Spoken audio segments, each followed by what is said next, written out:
الله من الشیطان الرجیم. ګرانو کتونکو زه مجاهد الرحمن ستاسو په خدمت کې حاضر یم. کینډیډیټ عوامي نیشنل پارټي ډاکټر نوید الله صاحب موږ سره دی، موږ سره اوسئ. ډاکټر صاحب یو جهان مننه د ټایم راکولو جي.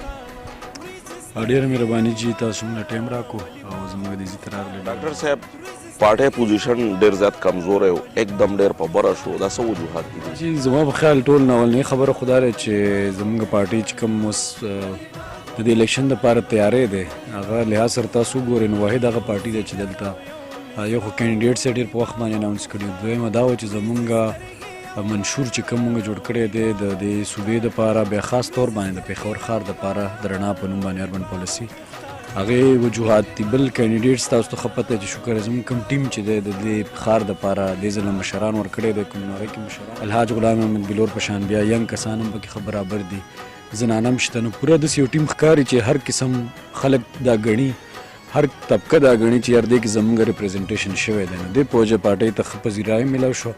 بل تاسو ته ښه پوهېږئ زموږ واحد پارټي ده چې هغه په هر نیبرهوډ په سطح باندې تنظیمونه شته.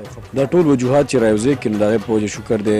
بل د الله تعالی لوی ذات دی، بس هغو مهرباني ده چې زموږ ډېر ښه شکر دی پوزیشن دی پرې ښار کې. او خلکو ته هم یو قسمه داسې احساس شوی دی چې کله هم څه خوښ راغلی پر قام نو عوامي نیشنل پارټي دا اوسه ولاړه، هغه تاریخ یو حصه ده. نو تاسو ګورئ نو هغې د الیکشن کې اوس خلکو ته احساس شوی دی نو چې سخت حالات راغلي هغې نه پس زموږ سره خلک ولاړ دي. ډاکټر صاحب هلې ځلې روانې دي، الیکشن حوالې سره ستاسو سب خیال دی چې الیکشن څنګه پکار دي؟ بالکل فری اینڈ فیر الیکشن پکار دی. موږ د وخت نه عوامي نیشنل پارټي چې دی نو یو جمهوري پارټي ده او همیشه نو د امیریت او د هغې خلاف ودرېدلي دي. هغه تاریخ تاسو ته ښه واضحه دی. زموږ دا خیال دی چې د جمهوري پروسس چې دی څومره شفاف وي، څومره ښه نو هغې لحاظ سره هر پارټۍ ته پکار چې خپل ځای او هر چا ته د خپل حق رایې جمع کولو یا د هغې چې دی نو ایکسپریس کولو چې دی نو پکار چې بالکل برابر موقع میلاویږي هر چا دپاره. ډاکټر صاحب 8 فروری باندې د خیره الیکشن دی، ستاسو تیارانې څنګه روانې دي؟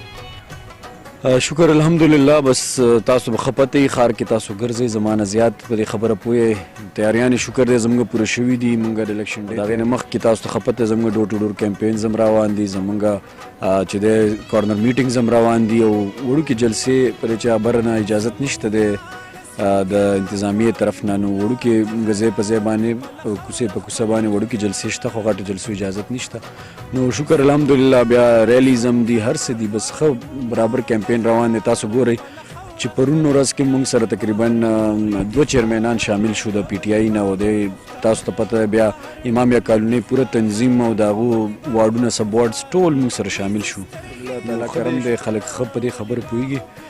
نو هغو دې ځل چې دی نو اراده دا کړې چې د عوامي نیشنل پارټۍ چې دی هغې سره. ډاکټر صاحب که تاسو الله پاک چېرته منتخب کړئ، الله دې وکړي ځکه چې ستاسو ډېر زیات خدمت کوي او محنت هم ډېر زیات وکړلو نو ستاسو به مخکې له عمل سي. بالکل جي زمونږ د چې دی نو منشور چې کوم پېښور دپاره دی په هغې کې مونږ که تاسو د منشور وګورئ نو په هغې کې مونږ د صحت دپاره خپله پالیسي شته دی، زموږ تعلیم دپاره پالیسي شته ده، صفا اوبو دپاره پالیسي شته دی، د بېروزګارۍ دپاره چې کوم دی نو هغې روزګار دپاره موږ پکې پالیسي ښودې ده. بل تاسو وګورئ دلته د سیکیورټي دپاره سیف سټي پروجیکټ د پېښور دپاره پکې موږ ځای پرېښودی دی. بیا سولرایزیشن چې کوم دی هغې دپاره پکې موږ کم ځای کې چې دی که زموږ جوماتونه دي که زموږ مدرسې دي که امام بارګاه ده ټولو دپاره سولرایزیشن.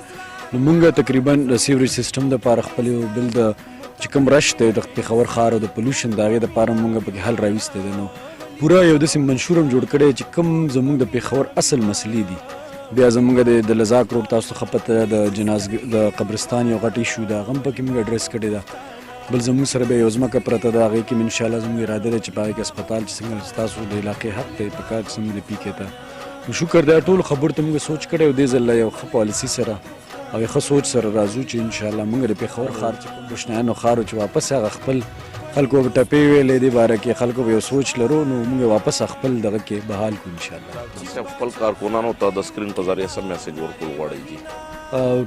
بس ټول پېښور ښار زموږ کارکنان دي او دا د هغو ډاډه اوسي چې انشاءالله الیکشن به موږ چې دی نو ګټو. محنت کول دي د اخرنۍ ورځه پورې او بیا مخکې چې زموږ د پیښور ښار څومره خلک دی هغو ته دا دغه ورکوو چې انشاءالله مخکې زموږ مشرانو د ښار خدمت کړی او تاسو ښه پته ده موږ هماغه خلک یو او په صحیح معنو کې به د پیښور تفریق دا بني او چې دا د پارټۍ سره تعلق دغه موږ بالکل دې سوچ نه بله تفریق چې دی د ټول ښار چې دی نو په صحیح معنو بالکل عوام ته موږ دا وایي زما خو همیشه زه خپل تقریرونو کې هم دا خبره کلیر کوم یا چېرته چې موږ میټینګز کوو چې دا الیکشن چې دی دا د یو ورځ خبره نه وي دا را روان د 15 کالو ستاسو د دې علاقې مستقبل دی ستاسو د بچو مستقبل دی نو تاسو چې دی که چاله هم ووټ ورکوئ اول ګورئ د هغې پارټۍ تاریخ د هغې کارکردګي او بل چې کوم کینډیډیټس دي خاص طور باندې په هغې تاسو نظر واچوئ چې څومره کینډیډیټس دي د هغو ته تعلیم څه معیار دی د هغې سوچ څه دی او د علاقې ترقۍ دپاره هغه کار کولی شي که نه شي کولی او که مخکې په دې علاقه کې خپل ټایم تیر کړی دی نو څه قسم هغو چې دی نو ټایم تیر کړی دی هغې کارکردګي څه وه د خلکو سره عوامي خلک وو که نه وو عوام ورسره رابطه کیدی شوه که نه شوه نو دا هر څه د هغو میجر کې بیا د هغې مطابق د ووټ ورکوي مونږ دا نه وایو چې مونږ له د ووټ راکړي خو دا هر څه دې وګوري چې بیا ورته څوک ټیښ ښکاري نو په کار د هغې له ووټ ورکړي چې د دې علاقې په صحیح معنو کې خدمت وشي